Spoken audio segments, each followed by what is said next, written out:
thanks for being with us. I want to start off here. I'm really, really optimistic about what is happening right now in November. I tell my audience every day on the show, I get up every day, I look at all the polling numbers, I look at the crosstabs. It's like Christmas, opening up presents. You just can't believe what's in there. What do you see? You guys had the rollout in Pittsburgh a couple weeks ago. Are you seeing the same things I'm seeing? Well, John, good morning. It's good to be with you. Yes, what I believe is that you're going to see a red wave in November. And I'm glad you mentioned Pittsburgh, because the rollout of the commitment to America, I think, is very, very important. It's four pillars that will get our country back on track: a nation that's secure, an economy that's strong, a future based on freedom. And, what I think is probably the most important is a government that is accountable. If we don't have a government that is accountable to the people, then our entire form of government has been a failure. And so that's why it's so important, that last pillar, a government that is accountable. And I'm so excited about that plan. I'm excited about November. I think we are going to take back the House. I firmly believe, it will be a good victory, a solid victory, but we cannot stop working. We never, never stop until the very end, which is why the people that are listening to your show right now have to be engaged and get out and vote in November. What did you think about another CR, continuing resolution, no debate, you just vote on it? I mean, Byron Donalds in Florida said the Democrats are running a clown show in there. He says he gets 15 minutes to vote on like trillions of dollars to keep the government funded. There's no options. Is it the primary responsibility of Congress is to get a budget by July? That is correct. The primary responsibility of Congress is to responsibly fund the government. They have not done that. This CR is going into early December, which means that the Democrats are going to have another opportunity to pass another CR. That's unacceptable. This particular CR was loaded with garbage, was loaded with pork. It's not the kind of thing that any Republican should have voted for, and I proudly voted against it. I look forward to taking back the House in January, when we actually will we will create a solid budget, a budget that will forward the priorities of the American people and not the priorities of the Democrats and their Green New Deal. They want big government socialism. That's not what we want. We have a free market economy, and that is what has made our country so exceptional. And anything else is just going to tear us down. And that's the Democrats have no plan other than to tear our country down so the big government socialism can take over. Tell me about this spending that's going on, that it's unabated. Now we're hearing reports inside D.C. I've heard this from a number of people, that they expect you guys to win. It's a matter of, do you win 30 seats or 50, basically. I think they understand they're going to get shellacked. But a lot of them are saying, hey, we're going to be a lame duck. We're going to take every single spending bill that we want to pass, and we're going to jam it down your throat as we give the gavels up. How do you guys stop that? Well, I think you're right that that's exactly what they're going to try and do.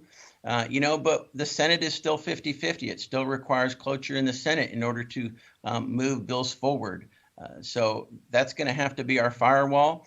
When the Democrats know that they have lost, you're correct that they're going to try and do everything they possibly can to cram their spending bills through the House, but we've got to be able to stop them in the Senate. They're going to lose. We know they're going to lose, and we just have to hold the line once we know we're going to win. When are we going to stop this constant funnel of money, unrestricted money to Ukraine? And not just that, but how about money that has very little accountability that goes with it? That's just the wrong way to do things. I feel for Ukraine. I think Ukraine is a country that should have its sovereign borders, as every country should. And we're seeing some gains in Ukraine, which is great. I don't think that would have happened without the support of the United States.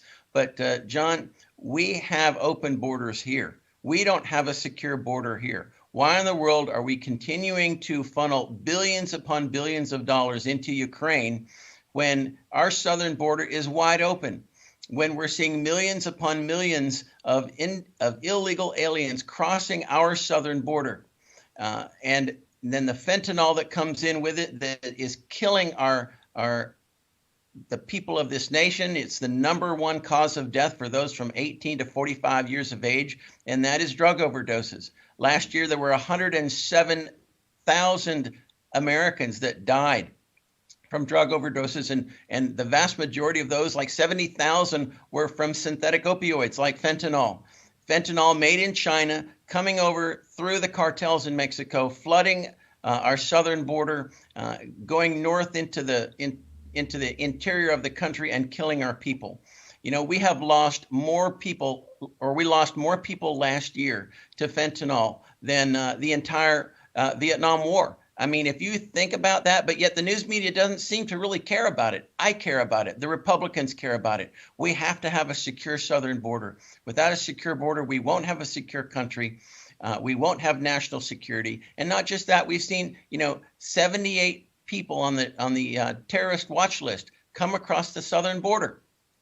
That's just in this last year. That's 5 times the last 4 years combined. So this is a serious problem, and the Biden administration is not dealing with it whatsoever, and they must be held accountable for it. The American people must hold this administration accountable for the crisis after crisis after crisis that they're creating on this country, and the time to hold them accountable is November the 8th. Tell us about the Democratic situation right now. You guys aren't, they're not allowing you guys to do anything, basically. You have no say in anything. Are you going to treat the Democrats the same way they're treating us? I mean, this is a question a lot of people are asking me, because normally the Republicans get back in, they want to be nice, they talk about bipartisanship, but you guys have been cut out of every conversation. You're meaningless to them. They don't care what you say. There's no bipartisanship. Are you going to return the favor? Well, I'll tell you what. I think the Democrats have a lot coming to them that they're not expecting right now, and I'm happy to help deliver it, to be honest with you. But we have got to get this country back on track. Our focus has got to be passing good legislation that puts our nation back to an economy that's strong, a nation that's secure. Retribution against the Democrats, that's really not something that we should be focused on. But you know what? They might get it. They might get it because that's just the way things work sometimes. But we've got to be focused on the plan to put America back on track, to fight inflation, the #1 issue, in Georgia's 9th district, and then I think across the country as well, is inflation. We have got to get inflation under control and stop the federal spending that is the cause of this 8.3% inflation and rising. I got a half a minute. Polls are showing now, as we look at the crosstabs, crime now the #2 issue. But in Congress, what can you guys really do about crime? And I've only got 30 seconds. What we can do about crime is tie federal funding to the fact that that you've got local DAs that are not prosecuting crime. If the cities want federal funding, we can make sure that those cities that want federal funding that prosecuting crime is tied to federal funding. Inflation, the increasing crime, those are 2 huge issues with the American people. And they need to keep that at the forefront of their thoughts when they're voting in November.